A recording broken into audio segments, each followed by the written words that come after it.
چھوٹی چھوٹی سی مثال، ہماری زندگی میں بھی پریشانیاں ہیں، مشکلات ہیں، ہر بندے کی، میری بھی ہیں، آپ کی بھی ہیں۔ ایک بہت بڑا نواخان تھا شیراز کا، مرثیے پڑھتا تھا، مگر اہل دل تھا، اہل معنی تھا۔ ہر ہفتے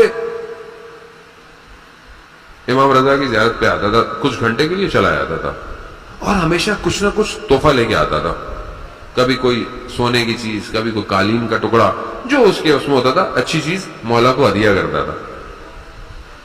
ایک دن نکلنے لگا تو دیکھا کچھ اور نہیں ہے، تو کچھ اس نے 20,000 تومان، اس زمانے میں بہت زیادہ ہوں گے، آیت اللہ شمس الدین نے اس واقعے کو نکل کیا کہ اتنے زیادہ پیسے جیب میں رکھ لی کہ میں وہاں حرم میں ڈال دوں گا۔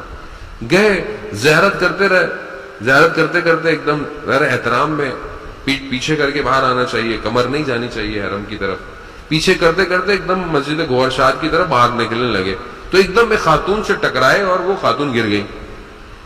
انہوں نے عذر خواہی کی کہ معذرت، میں چاہتا ہوں، میں دھیان نہیں دیا۔ کہتا نہیں بیٹا کوئی ایسی بات نہیں ہے، کچھ نہیں۔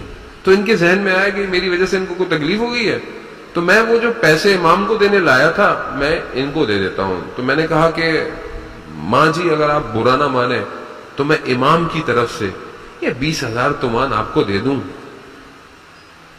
اس خاتون نے 20,000 سننا تھا تو رونا شروع ہو گئی دھاڑے مار مار کے۔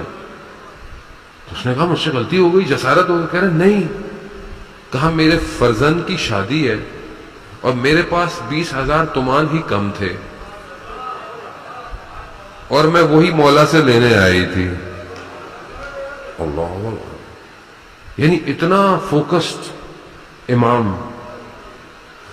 یہ ہم جب بات کہتے ہیں کہ ہماری سنتا کوئی نہیں ہے، یہ ہم غلط ہے عزیزان محترم۔ ایسا نہیں ہے کہ امام سے آپ توسل کریں، امام آپ کو نہیں، ایسا نہیں ہو سکتا۔ آپ کی زندگی میں بھی تجربے، میں نے اپنی زندگی میں بڑی بڑی مشکل جگہوں میں تجربہ کیا ہے، جب کہیں پھنسا ہوں میں نے توسل کیا ہے، اور ہر جگہ، اور بدل بدل کے توسل کیا ہے، کبھی ان سے، کبھی ان سے، کبھی ان سے، کبھی ان سے، ہر جگہ سے توسل کیا ہے، اور ہمیشہ انہوں نے بچایا ہے، بچایا۔